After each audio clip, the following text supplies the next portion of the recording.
Sebenarnya menurut kalian kaya itu apa sih? Bisa kita typing nih di Google sekarang. Sebenarnya kaya itu apa sih?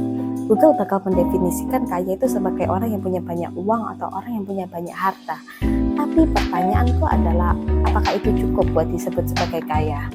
Kalau semisal memang punya banyak harta bisa disebut sebagai kaya, kenapa kok tokoh-tokoh terkenal, contohnya nih Mike Tyson. Kalian tahu nggak, Mike Tyson itu selama 20 tahun berkarir, dia itu menghasilkan 400 juta dolar. Tapi sayang banget, dia itu bangkrut di tahun 2003 dikarenakan ada utang yang sampai puluhan juta dolar. Jadi kalau misal uang itu bukan isunya, karena mereka kan sebenarnya penghasilannya cukup tinggi kan. Uang itu artinya bukan isu sebenarnya buat mereka. Terus kenapa kok bisa mereka ada di kondisi yang kayak gitu? Kaya itu sebenarnya sering didefinisikan sama orang-orang itu material ya, kayak barang branded, mobil mewah, rumah mewah, bahkan bisnis pun itu cuma buat naikin gengsi atau egonya mereka gitu loh. Tapi menurut aku kaya yang sebenarnya itu adalah ketika kamu punya financial freedom, mana pasif kalian, income kalian tuh jauh lebih besar daripada pengeluarannya kalian.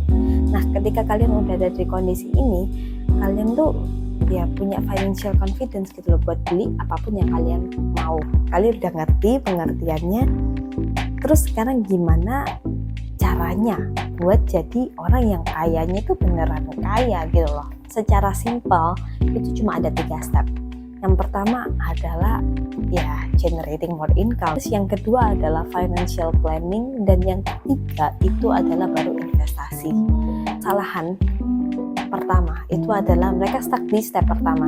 Mereka merasa mereka sudah kaya ketika mereka itu udah di step pertama, yaitu adalah generating more income. Banyak orang udah stop di sini aja. Nah, di step ini mereka udah mulai menghambur-hamburkan uangnya untuk beli barang-barang yang mewah.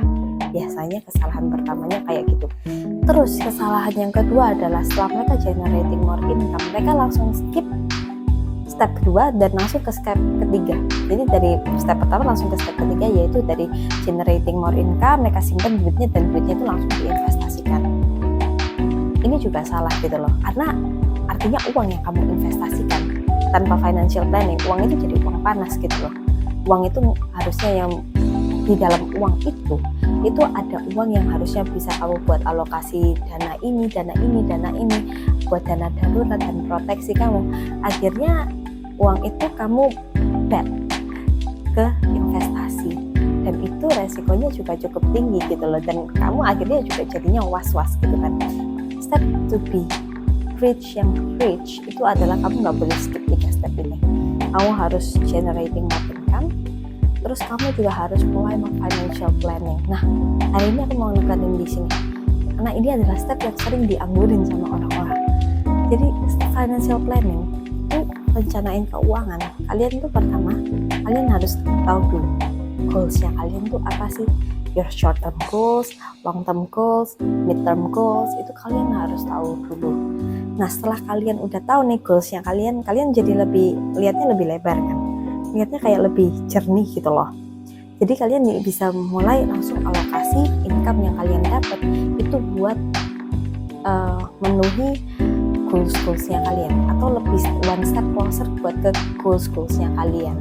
Setelah kalian udah memenuhi goals-goalsnya kalian, juga jangan lupa buat nabung, buat dana darurat sama proteksi. Nah, kalau kalian udah ngelakuin financial planning, itu artinya kebutuhan-kebutuhan mendesak itu kalian sudah alokasikan dana untuk kebutuhan-kebutuhan itu. Jadi sisa uangnya itu artinya adalah uang dingin. Nah, uang dingin ini yang baru bisa kalian investasikan di step ketiga itu tadi. Banyak juga aku ngeliat orang-orang itu takut buat ngelola uang dinginnya mereka ini di investasi. Tapi kalian juga harus ingat, investasi itu sebenarnya nggak buruk, tapi kalian juga harus ngerti caranya. Nah gitu loh, tiap tahunnya Indonesia dan di seluruh negara itu pasti mengalami namanya inflasi. Kalau kita tanpa investasi, uang kita itu cuma tergerus sama inflasi. Sebenarnya bukan tergerus, tapi value-nya yang tergerus gitu loh. Makanya itu kita butuh yang namanya investasi, itu juga penting. Dan oh ya, satu lagi, keuntungan dari kalian financial planning itu ketika kalian masuk ke step 3 investasi, kalian tuh lebih tenang kan? Karena itu dana dingin dan kamu tuh bukan investasi yang dikendalikan oleh emosi. Karena biasanya orang kalau udah ada financial planning, mereka investasinya itu based on fear and based on greed. Ketika itu penting banget buat ngelakuin financial planning, kokohin fondasinya kalian, alokasikan dulu dana-dana yang memang buat kebutuhan kalian sehari-hari, kebutuhan anak-anak, dan kebutuhan lainnya, dana darurat dan proteksi. Setelah itu sudah tercukupi, barulah kalian boleh ngelakuin dana dingin itu buat kalian masukin ke investasi, entah itu properti, saham, emas, lainnya. Jadi sekian video dari aku. I really hope that this video helps, and thank you for watching this video. I'll see you guys soon. Bye bye.